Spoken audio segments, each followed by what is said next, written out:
Assalamualaikum warahmatullahi wabarakatuh. Saya atas nama Aurelia Jauharo dari Prodi Ekonomi Syariah, Fakultas Ekonomi dan Bisnis Islam. Saya di sini akan menjelaskan tentang sejarah pemikiran ekonomi makro Islam. Dan di sini sejarah ekonomi makro Islam terdapat dua sejarah. Yang satu adalah sejarah pada saat Rasulullah dan yang kedua sejarah pada saat Khulafaur Rasyidin. Pada masa Rasulullah terdapat dua kebijakan, satu kebijakan moneter dan dua kebijakan fiskal. Dan saya akan menerangkan apa itu kebijakan moneter dan apa itu kebijakan fiskal. Baik, nomor satu saya akan menjelaskan tentang kebijakan moneter. Pengelolaan sistem moneter pada masa pemerintahan Islam diserahkan kepada lembaga Baitul Mal. Pengelolaan moneter tersebut mengalokasikan dana untuk penyebaran Islam, pendidikan, kebudayaan. Baik, nomor 2 saya akan menjelaskan tentang kebijakan fiskal. Kebijakan fiskal merupakan suatu kewajiban negara dan menjadi hak rakyat. Kebijakan fiskal merupakan suatu kebijakan ekonomi yang berkaitan dengan penerimaan pemerintahan. Penerimaan pemerintahan tersebut berupa pajak bersih. Kemudian saya akan menjelaskan tentang kebijakan-kebijakan pada masa Khulafaur Rasyidin. Baik, di sini terdapat 4 khalifah. Yang satu Abu Bakar As-Siddiq, yang kedua Umar bin Khattab, yang ketiga Utsman bin Affan, yang keempat Ali bin Abi Thalib. Dan yang kesatu adalah kebijakan pada masa pemerintahan Abu Bakar As-Siddiq.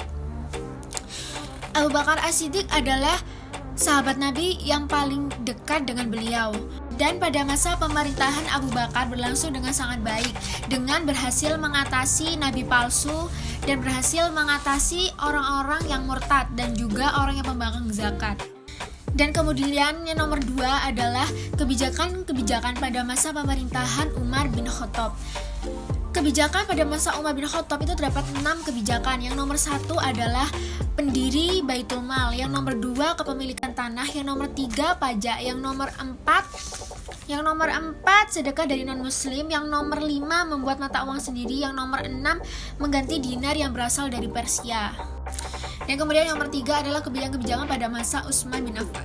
Kebijakan-kebijakan pada masa Utsman bin Affan terdapat 4 kebijakan. Yang nomor 1 adalah mengembangkan sistem ekonomi yang telah dipraktekkan pada masa Umar bin Khattab. Yang nomor 2 adalah membuat armada laut dan kepolisian di wilayah Mediterania. Yang nomor 3 adalah tidak mengambil upah dari kantornya. Yang nomor 4 adalah